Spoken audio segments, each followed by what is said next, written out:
Nestled amidst rolling hills and gentle meadows, Willowbrook embodied a picturesque simplicity. Its quaint streets were adorned with charming cottages, while the town center boasted a weathered town hall and a bustling marketplace. Here, ordinary inhabitants pursued their daily routines, woven into the fabric of the town.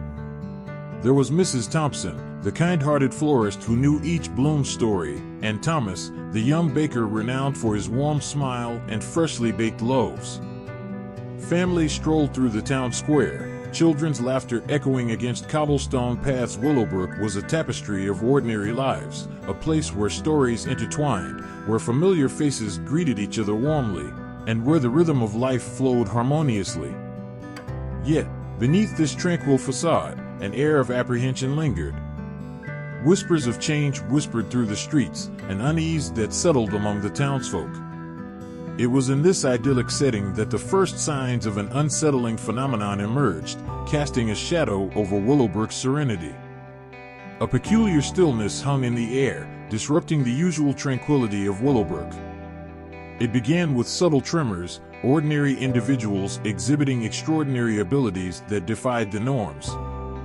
Sarah Waters, a schoolteacher, suddenly possessed an uncanny ability to hear thoughts, while Mr. Johnson, the town librarian, found himself manipulating objects without touching them. Panic rippled through the town like a fever, spreading with the unsettling news of these inexplicable abilities. Whispers grew louder, stories more exaggerated, as fear seeped into the hearts of the townsfolk. The once familiar faces now wore expressions of bewilderment and dread. A ripple effect followed each manifestation, a phenomenon that struck without warning, causing a myriad of abilities to surface before swiftly rendering their bearers ill. The townspeople, grappling with fear and confusion, watched helplessly as their neighbors exhibited peculiar powers before succumbing to a terrifying fate. It was a sudden shift from the norm, a chilling revelation that something sinister had intruded upon the peaceful enclave of Willowbrook. The eerie epidemic had taken root, leaving behind a community paralyzed by fear and uncertainty. As the peculiar occurrences continued to plague Willowbrook, an atmosphere of distress and consternation enveloped the once tranquil town. Fear, like an insidious fog, settled upon the townsfolk, leaving them anxious and bewildered. Confusion reigned supreme as each passing day brought new manifestations of unexplained abilities. A sense of foreboding loomed over the town square, where concerned whispers replaced the usual cheerful chatter. Neighbors avoided eye contact, unsure whether the next person they met would succumb to this mysterious affliction. Rumors and conjectures spread like wildfire. The local newspaper, usually filled with tales of joyous community events, now bore headlines that spoke of an epidemic shrouded in enigma. The town hall meetings, once platforms for communal progress, became stages for heated debates and desperate pleas for answers. Tensions soared, and the once close-knit community frayed at the edges.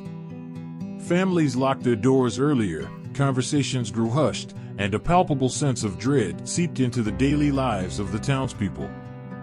The epidemic spread wasn't just affecting bodies, it was gnawing at the fabric of Willowbrook's collective spirit.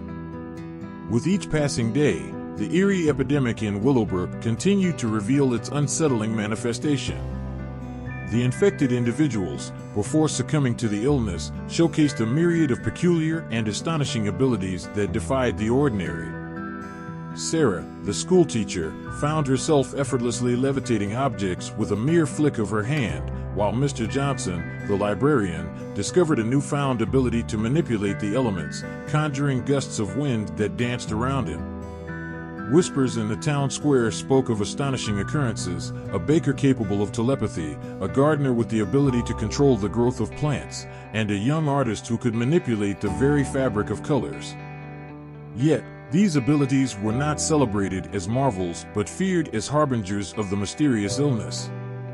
The once welcome talents became ominous signs, casting shadows of doubt and suspicion over those who exhibited them. As the epidemic's manifestations grew increasingly diverse, so did the apprehension among the townsfolk. Each new ability further blurred the lines between the extraordinary and the ominous, leaving Willowbrook teetering on the edge of both wonder and terror.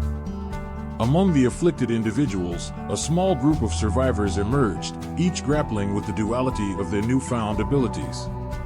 Rebecca, a young artist, found herself wielding the power to manipulate colors with a mere touch of her brush. Her talent, once a source of solace and creativity, now posed a daunting challenge, a force she struggled to control. Thomas, the young baker known for his warm smile, discovered an unexpected gift, the ability to telepathically connect with others. Yet, this extraordinary ability brought an overwhelming flood of thoughts, emotions, and fears, leaving him feeling isolated amidst the collective consciousness.